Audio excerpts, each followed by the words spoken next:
birthday. Buon compleanno, Luca da Venezia. Grazie. Ciao. Ciao. Get back to the car. Get out of Brussels.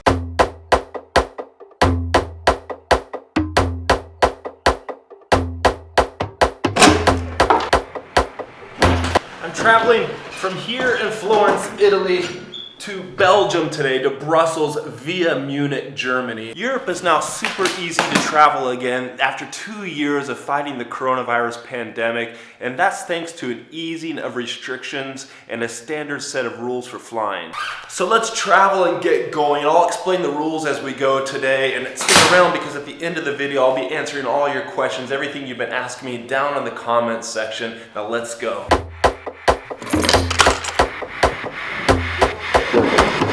And in the taxi across Florence. How long does it take to get to the airport? Quanti minuti per arrivare all'aeroporto?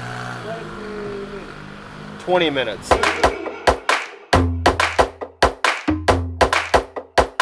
And we are at the airport. Now, keep in mind, to take a taxi, you don't need to show your Vax pass. You just need to pay some cash.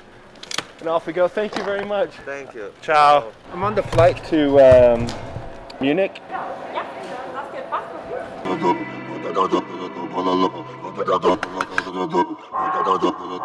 This airport lounge in Florence, small airport, I give it a 5 out of 10. My coffee's all right. With pastry stacks.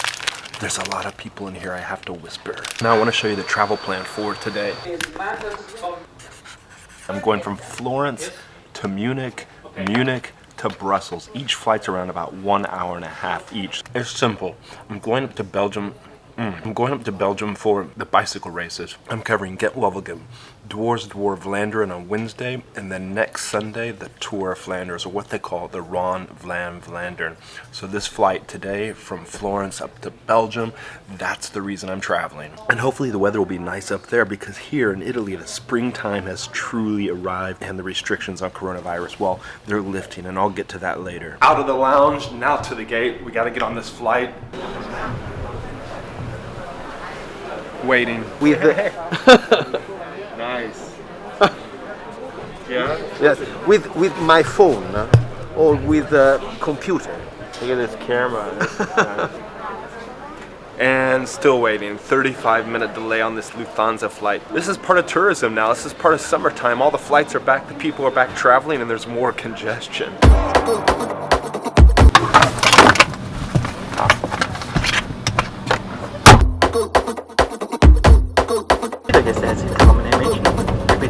I need a coffee. Coffee. Sorry for the music. Look at this. And a cappuccino. I needed this. I was sleeping like a baby on that flight.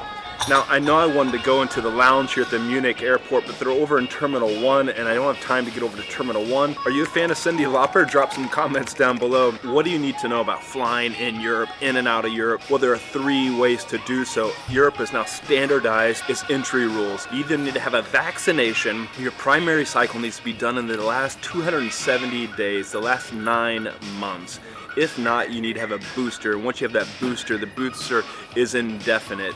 Now, that primary vaccine cycle, if it's over 270 days, is invalid, but get the booster. The other way is with a negative coronavirus test. Now, for Italy, a PCR test can be done within 72 hours before your arrival within Italy, a rapid test 48 hours before your arrival in Italy. Now, the final method is a COVID recovery certificate, and don't ask me too much information about that because I don't know. Basically, you need to be recovered from COVID within the last 6 months and have a certificate when you travel to the country, and you're going to need to have that translated to the language of that country you're traveling to. So those are your 3 options. Now drop any questions or comments you have down below, and I'll get back to you and I'll answer them as rapidly and as fast as I can. I don't have much time. I gotta hurry to get over to my gate. And my recommendation for any of this stuff is always check the country where you're traveling. Check their website for the COVID travel rules. So make that your final check before you fly. In addition to all those 3 items, or you need one of those 3 items, you need a digital passenger locator form, and I'll put a link down to that below. Now for the United States, some of you have been asking, you still need to have a negative COVID test if you're flying back to the United States, but I expect all that will be changed soon. Okay, we have to go.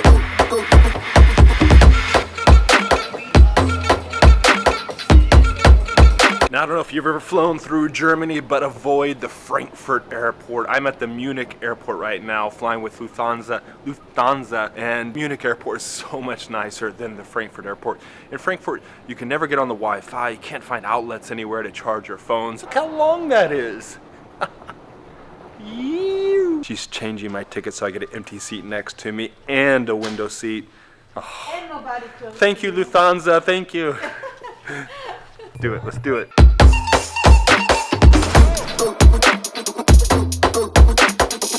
This is a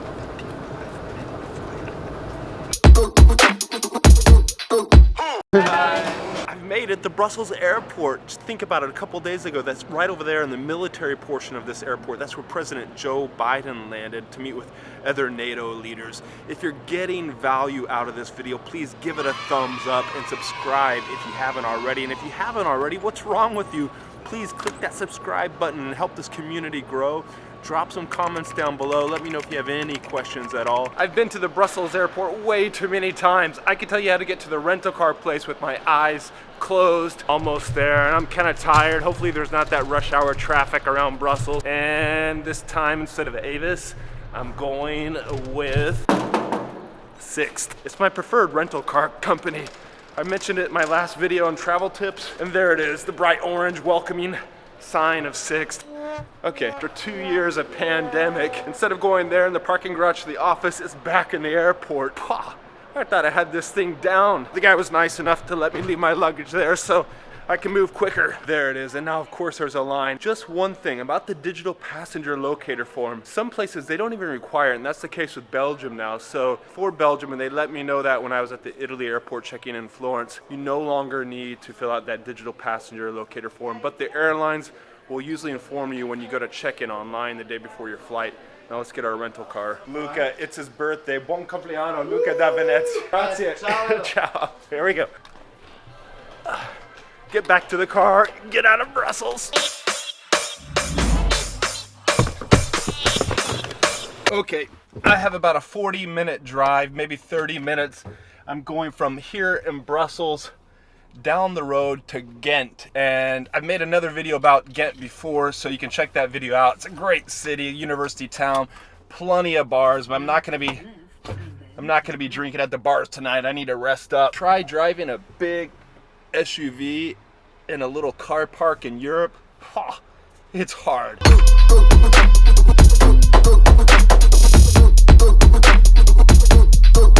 This is Ghent. I'm gonna hurry, see if I can get to the grocery store because I have to pick up some items and then find some dinner. It's all a rush today. There was a lot of traffic, of course, on the ring road getting out of Belgium, and then here getting into town in Ghent.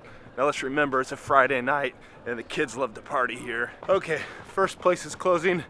There's a second grocery store up here, but I think I'm out of luck.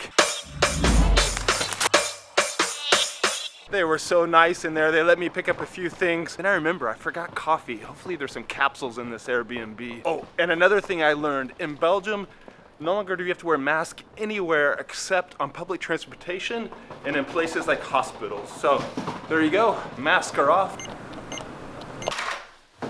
I made it. This is it. It feels good to be here. Yeah, I stayed in this place before. There's no time. I'm gonna drop my thing. Look at this. I want to show you something. You know you're in Belgium and they left me like quality Belgian beers, La Chou, Omer, and this other one I've never heard of. Okay. Okay, good news. They got an order of pork and noodles going in there with some spicy Indonesian sauce going. I can't wait. But as I said at the start of this video, I was gonna answer all your questions, everything you've been asking me in the last videos, in the comment sections. I go through all those comments and I read all your comments. Dre Bo, he asked, how do I get a green pass? Forget about getting the green pass. A green pass, that's what the Italians call a vaccination card.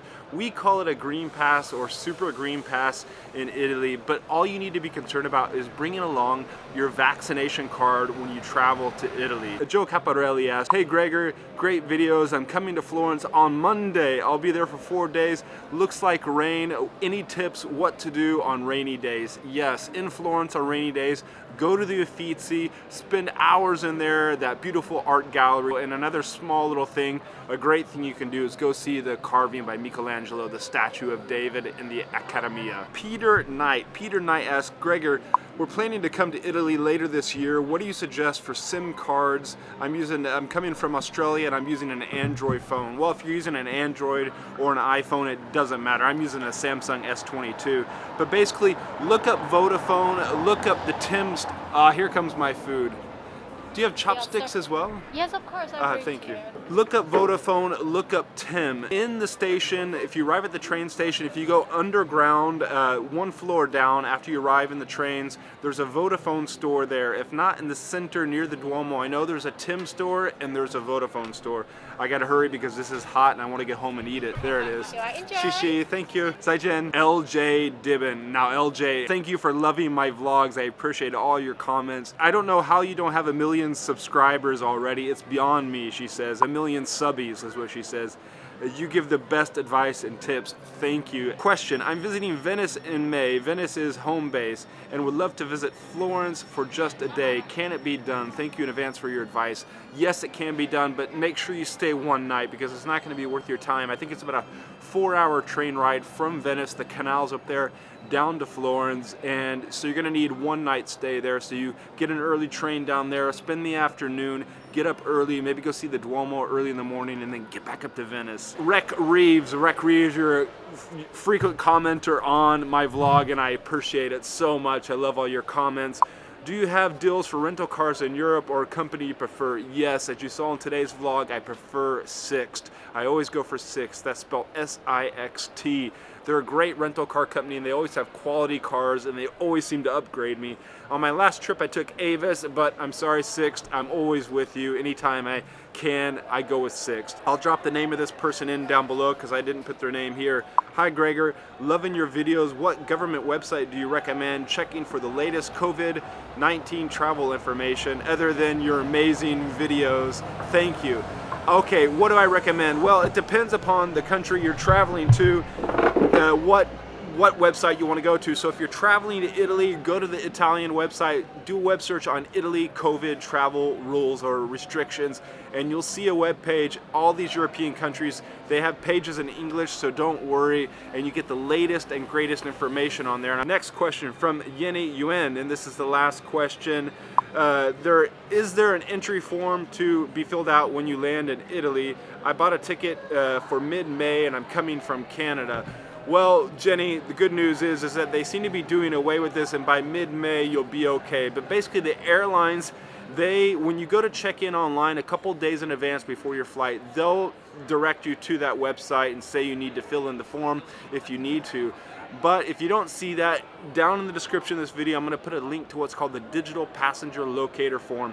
But it's changing all the time for travel here in Europe. For instance, coming here to Belgium, you no longer need it. So you're gonna have to stay up to date on all the government's websites, check all those websites before you travel and watch all my videos. But basically now it is super easy to travel in Europe and you gotta get out there and you gotta do it. Now I'm heading home, I'm gonna have some food.